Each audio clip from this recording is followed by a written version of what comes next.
They come up on a fourth down situation with things not looking particularly rosy. Serves a bronze leg as he gets this one away. That's taken on the 25. A good return there, 17 yards. And now the Titans defense gets set to go again. They've had a day that they probably want to forget. Maybe it's a good thing it's a day game because they've got the night maybe to wash this one away. There's always a thing called the 24-hour rule, win or lose, right? That you're supposed to have 24 to absorb and then let it go. Yeah, the clock starts a little bit earlier when you play a day game, right? And they can let this thing go and move on from there. They begin the drive with Hill. And some room to roam now. A solid run on first down. Gain of 7 leaves them with a 2nd and 3. And now they're in the hurry-up. Hurry up, here we go. Detroit! On second down, Hill. And he'll take it down shy of the 45 at the 46. 5 yards is the pickup there as that extends this drive. So many teams want to throw the ball in this situation nowadays, but I love watching a team that has enough confidence to go ahead and run the football in that situation. That's almost a tendency breaker.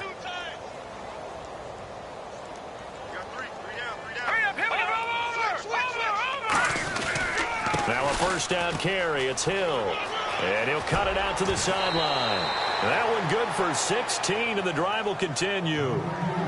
Well, I'd say that run's pretty emblematic of what we've seen all day long. No matter what they've done on offense, this offensive line has controlled the line of scrimmage, given them time to throw it, run it, do whatever they wanted.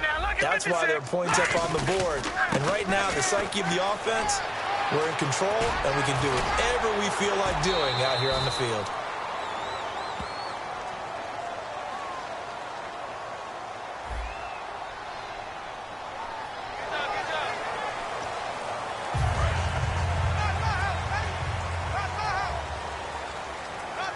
They come out here in motion left here, one of their tight ends. Good!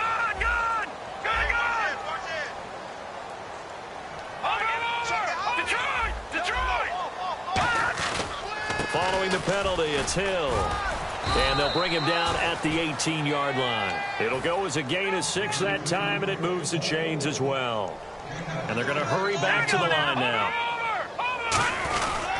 On the ground, this is Hill. Hill's hit, and he lost the football. Now whistles come in. We're going to get a timeout here by the offense. It's just their first. They've got 2 more to use here in the final stages. Offense with a fumble, but they recover it, and it brings up second down.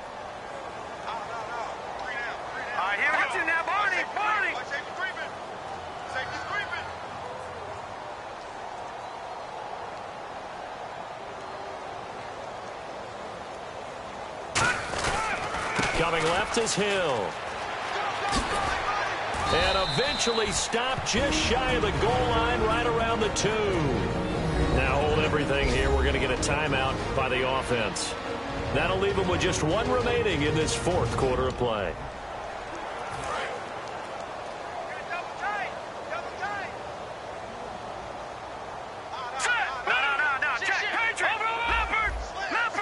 First and goal. Defense with their back. And he will get into the end zone. It's another touchdown.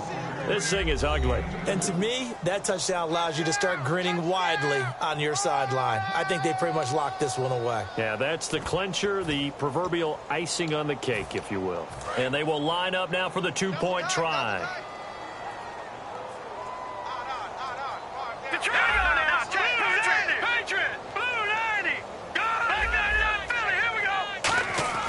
They'll look to throw, and this is going to be caught. So add 2 more to the lead as they continue to pour it on here in the 4th. Up big, and they go for 2, and they get it. I remember being in high school and seeing an article in the paper where a local columnist had said, why are we fighting over sportsmanship and running up the score?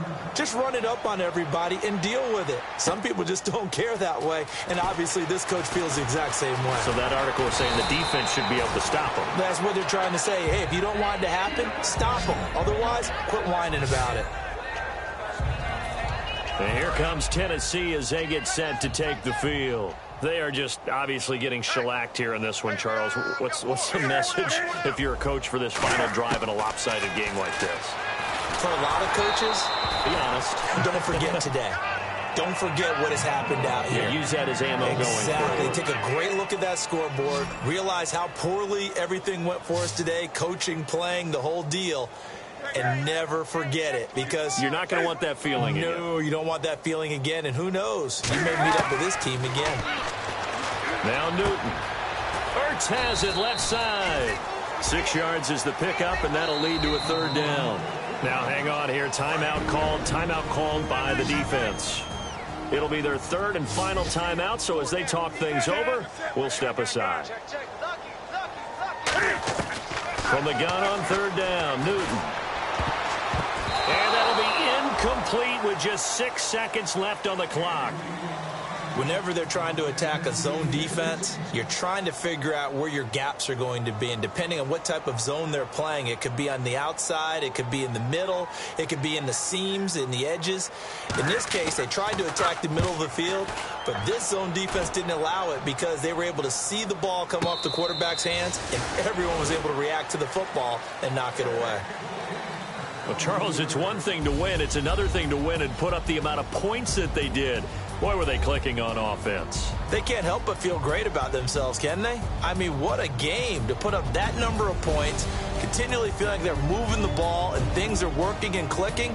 They think that they can bottle this and carry it with them. And as an offensive coordinator, you just don't think you can do anything wrong. Whatever you call, run, pass, it's all going to work. That's called being in the zone.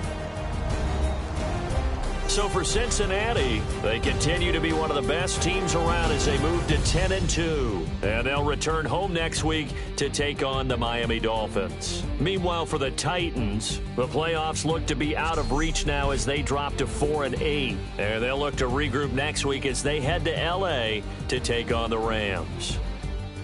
And for Charles Davis and our entire crew here at EA Sports, I'm Brandon Gaudin saying so long, everybody.